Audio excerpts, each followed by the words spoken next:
Unaweza ukasubscribe na ukabonyeza alama ya kengele ili kuwa kwanza kupata notification.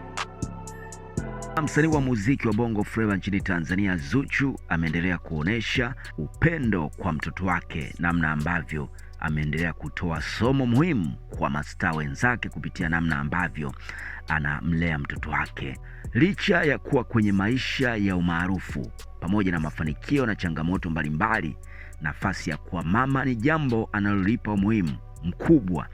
Lakini pia mtazamo huo umeendelea kuibua pongezi kutoka kwa mashabiki ambao wanaona Zuchu akiwakumbusha mastaa wengine kuwa familia na malezi vinahitaji muda na upendo na uwepo wa mzazi. Zuchu ameendelea kuonesha kuwa umaarufu haupaswi kumfanya mtu asahau majukumu yake ya kifamilia. Somo kubwa ni kwamba mafanikio yanaweza kuja na kuondoka, lakini upendo na malezi bora kwa mtoto vina thamani kubwa katika maisha.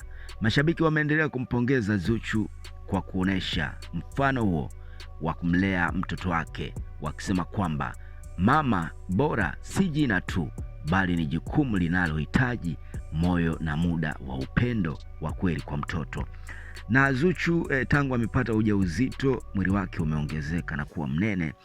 Sasa tayari Zuchu ameanza mazoezi mepesi kwa ajili ya kuboresha afya yake kama mama, huku baadhi ya mashabiki mbalimbali wakisema kwamba kiukweli Zuchu unastahili heshima, lakini pia unastahili pongezi nyingi kwa mtoto wake huyo wa kwanza, mtoto ambaye amefanikiwa kuzaa na mwanaume wake Diamond Platnumz. Nami sina la ziada, lakini pia mtazamaji, nao unaona nafasi, unaweza kudondosha komenti yako hapo chini, namna ambavyo ni kitu gani ambacho kimekuvutia zaidi kwa malezi haya ya Zuchu kwa mtoto wake.